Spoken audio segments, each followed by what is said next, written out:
Hello all welcome to our channel. ఈ క్లాస్లో వచ్చేసి మనము డిఎడ్కి సంబంధించిన మనోవిజ్ఞాన శాస్త్రంలోని పరిశీలన పద్ధతి గురించి చూద్దాము. ఈ వీడియో కనుక మీకు నచ్చితే లైక్ చేయండి, షేర్ చేయండి, అలాగే సబ్స్క్రైబ్ కూడా చేయండి. పరిశీలన పద్ధతి అంటే ఏంటి చూద్దాము. ఇప్పుడు ఈ పద్ధతులు ఏమేమి ఉన్నాయేంటి. మనోవిజ్ఞాన శాస్త్రం ఒక విషయ నిష్ఠత గల శాస్త్రంగా మారే సమయంలో అంత పరిశీలన బదులు పరిశీలన పద్ధతిని అవలంబించడం ప్రారంభమైంది. ఏంటి అంత పరిశీలన పద్ధతికి బదులుగా పరిశీలన పద్ధతికి అవలంబించడం ప్రారంభమైంది. తొలి మనోవిజ్ఞాన శాస్త్రవేత్తలు జీవుల ప్రవర్తనను పరిశీలించి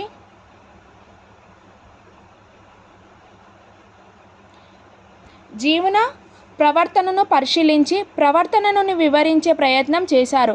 ఇలా ఎన్నో పరిశీలనలు చేసి మానవ ప్రవర్తనకు సంబంధించిన ఎన్నో సూత్రాలను ప్రతిపాదించారు.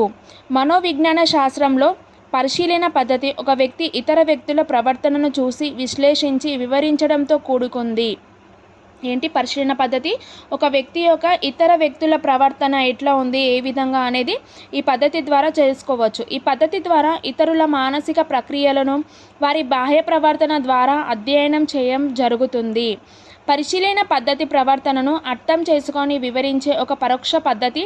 పరిశీలన పద్ధతులు వివిధ రకాలు. ముఖ్యమైనవి సహజ, నియంత్రణ పరిశీలనలు, సంచరిత, అసంచరిత పరిశీలన. మొత్తం 4 పరిశీలనలు ఉన్నాయి. ఈ పరిశీలన పద్ధతిలో వారి యొక్క ప్రవర్తనను, బాహ్య ప్రవర్తనను అర్థం చేసుకోవడానికి ఎన్ని పరిశీలనలు ఉన్నాయి అని అంటే 4 పరిశీలనలు ఉన్నాయి. అవి ఏంటేంటి చూద్దాము. ఫస్ట్ది వచ్చేసి సహజ పరిశీలన. ఈ పద్ధతిలో ప్రవర్తన లక్షణాలను, సహజ పరిస్థితులను పరిశీలించడం జరుగుతుంది. ఈ పరిశీలన పద్ధతిలో పరిశీలింపబడే వ్యక్తి సమూహానికి తాము పరిశీలింపబడుతున్నామనే విషయం తెలియకుండా జాగ్రత్తగా వహించడం జరుగుతుంది.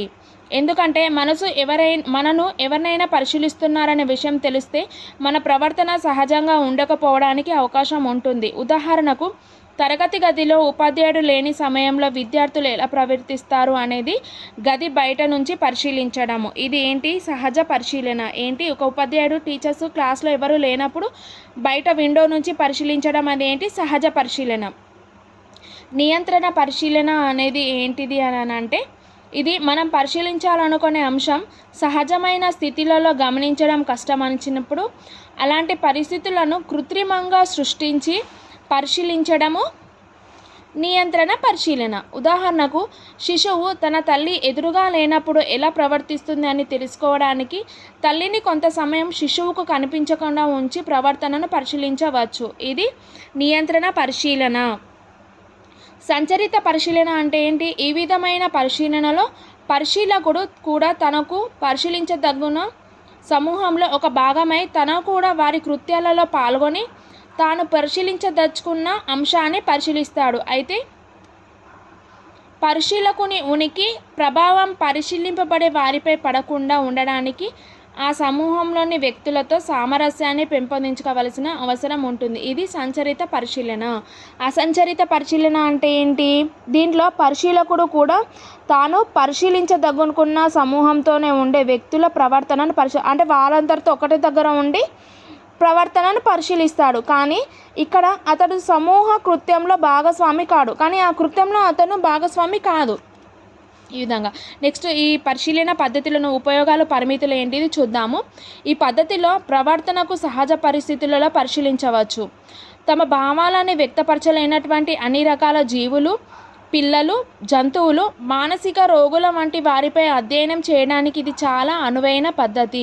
దీనిలో దత్తాంశ సేకరణ చాలా సులభమైంది. పిల్లల వికాస దశ లక్షణాలను తెలుసుకోవడానికి ఈ భాగం ఉపయోగపడుతుంది. అయితే దీనిలో ఉన్న పరిమితులు ఏంటి? బాహ్య ప్రవర్తనను మాత్రమే అధ్యయనం చేయగలము. అంతర్గత భావాలను అర్థం చేయడం సాధ్యం కాదు. అయితే మనం పరిశీలిస్తున్నామనే విషయం గ్రహిస్తే తమ ప్రవర్తనలో మార్పు రావడానికి అవకాశం ఉంటుంది. ఒకే విషయాన్ని ఇద్దరు వేర్వేరు వ్యక్తులు పరిశీలిస్తున్నప్పుడు వీళ్ళిద్దరూ అదే విషయాన్ని 2 వేర్వేరుగా విధాలుగా అవగాహన చేసుకొని విశ్లేషించి వివరించవచ్చు. అయితే సహజ ప్రవర్తన మరియు సహజ సందర్భాలు అనేవి మళ్ళీ సంభవించడం కష్టం కాబట్టి పరిశీలన ఫలితాలను మళ్ళీ నిర్వహించి నిరూపించడం కష్టమవుతుంది. నెక్స్ట్ ఏంటి? పరిశీలన ద్వారా సేకరించిన దత్తాంశాన్ని పరిమాణాత్మకంగా నివేదించడం అనేది కష్టము. ఇది పరిశీలన పద్ధతి అనేది టాపిక్. ఈ వీడియో కనుక మీకు నచ్చితే లైక్ చేయండి, షేర్ చేయండి, అలాగే సబ్స్క్రైబ్ కూడా చేయండి.